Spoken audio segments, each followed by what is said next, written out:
We like to present about the place. It's called the National Monument. The National Monument is a sculpture that commemorates those who died in Malaysian struggle for freedom, principally against the Japanese occupation during World War II and the Malayan Emergency, which lasted from 1948 until 1960. It is located in the federal capital, Kuala Lumpur, and the Malaysian House of Parliament is situated near the monument. Okay, I want to ask the question about why should we preserve the monument? Musakim, can you present? Okay, thank you, moderator. My name is Ahmad Mustaqim.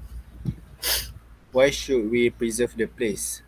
I refer to the article honoring our fallen heroes, the Star Nation Day Special 2021, August 31. The article was indeed a good account of our beloved Tugu Negara, as it explained why and when the monument was built, and also gave a clear description of the sculpture of the seven figures. In the past, it was always an honor for veterans, including myself, to be present and to Negara during the annual commemoration of Hari Pahlawan Warriors Day on July 31. During this time, we silently and solemnly paid our respects to our comrades in arms who gave their life to keep the country safe. We will recall the name of our fellow men and officers, Malays, Chinese, Indians, and other races who died fighting the communists during the emergency period 1948 until 1960. Till today, many veterans still take their friends, visitors from overseas, children and grandchildren to Tugu Negara and tell them stories about the monument and our experience as veterans. However, the Hari Pahlawan ceremony is no longer held at Tugu Negara and has not been done there for some years now. Tugu Negara is also in dire need of maintenance. If nothing is done soon to repair the structure, all the seven figures will fall to the ground. The Malaysian Chinese veteran held their Hari Pahlawan ceremony at Tugu Negara a few years ago. It was heartwarming to hear them sing Negaraku, and we listened in solemn silence as the reveal and last post were sung. It is my hope that the media can further publicize the significance of this monument so that the relevant authorities can take the necessary action to restore it to its rightful state. Okay.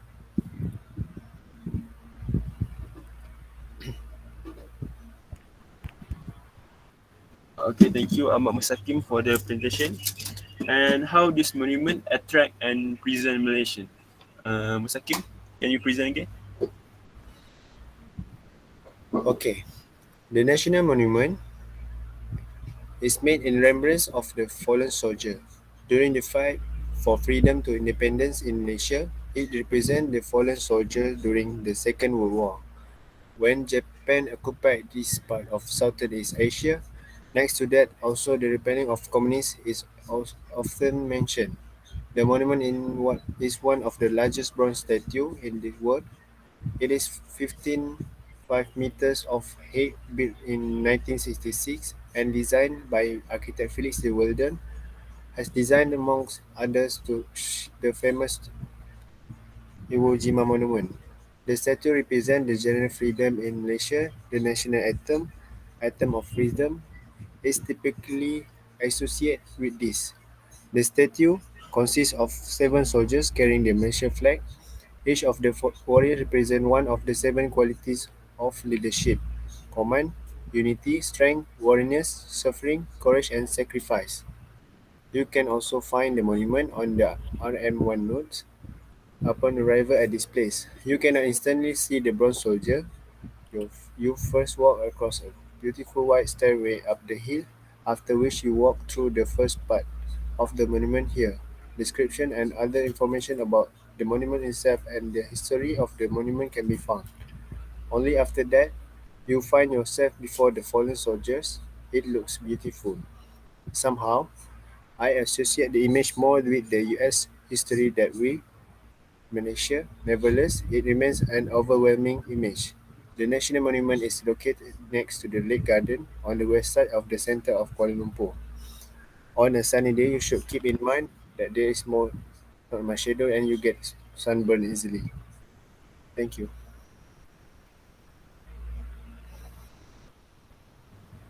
Okay, thank you, Ahmad Mustaqim, for the good presentation. And question number three: what if there were no monument? Ideal, can you explain? Okay, thank you. Okay, my name is Aidil Ikwan. Okay, for the question, I think the national monument is very important for country because a national monument is a monument. Um, Status is usually granted to important symbol of national identity. Social structure or areas deemed to be of national importance and afford protection by the state are part of a country cultural heritage. These national heritage sites are often called something different per country and are listed by National Conservation Society. One thing link all of them to they are all powerful symbol of that country or region identity. One other thing that link most of them to is that they are often extremely significant earner of revenue for the country that hosts them. When a monument has a price on entry, it is easy to state how much revenue it earns, except for the fact that the ticket is often only a small part of the real value of the monument. Each visitor has traveled to the country hosting the monument, often staying in hotels, eating in restaurants, hiring cars, doing all the ordinary things tourists and visitors do. Their value to the hosting country is therefore often indirect and difficult to quantify. They also serve as powerful promotional tools, free advertising if you like. One example is uh, Big Ben in London. Although not a great many people actually visit the clock tower in the Palace of Westminster, where Big Ben is situated. Uh, of that's 19 people spending a day in London and spending money. Some economists state that the indirect or soft power of the most iconic monument is vastly greater than the countable receipts. Perhaps the best example of this is the Eiffel Tower in Paris. Uh, okay, that's all from me. Thank you. Okay, thank you, Ideal, for the presentation. And question number four: what are the steps taken to protect the place? Daniel, can you explain it?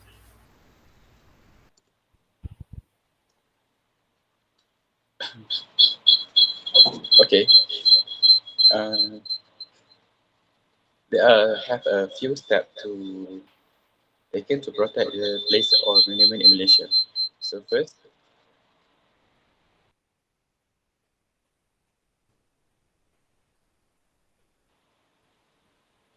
so for the first step, yeah, that we can use to protect our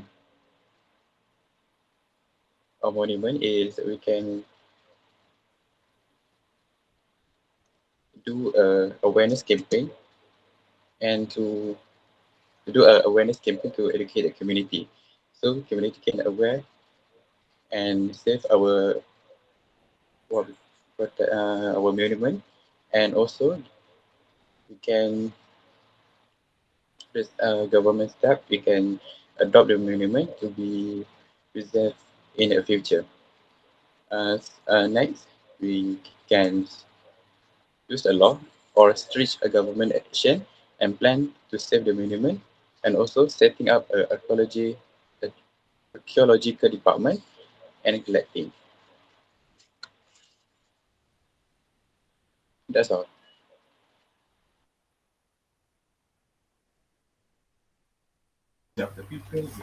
Okay, thank you, Daniel, for the presentation. And question number five: what are the agencies involved in heritage preservation in Malaysia? Daniel, can you explain again?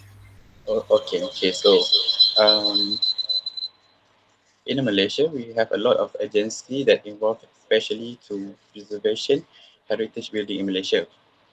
In this forum, I would like to explain about two main agencies that involve in heritage preservation in Malaysia.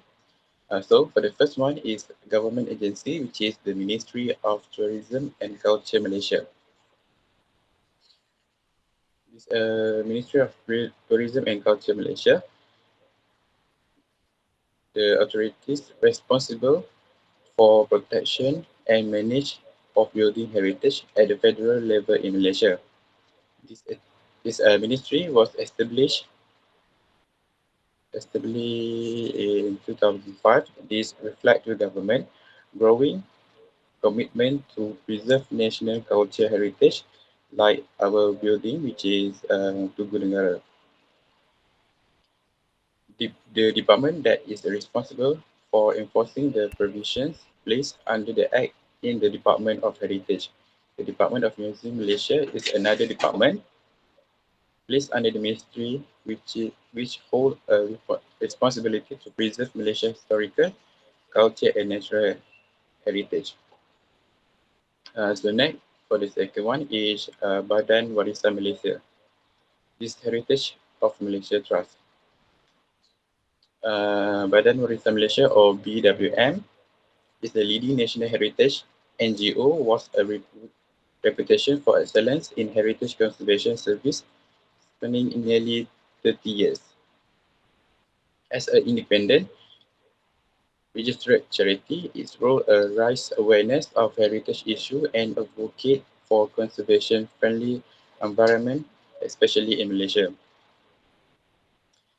This agency, which is a non-government agency, BWM aims to create awareness and public support for conservation so as to ensure the survival of a building heritage.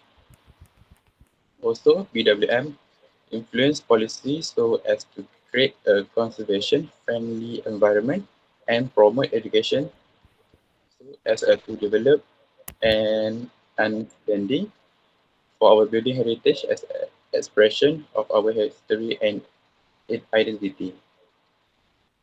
And also, BWM or Badan Warisan Malaysia work throughout Malaysia, cooperating with community group, institution or private sector and all level government to promote preservation of our historical building and place. It plays a pivotal role in advocacy through a range of activities including heritage education and initial research and documentation of our heritage asset and contribute to debate at international, national and local level on the quality of the built environment. That's all from me.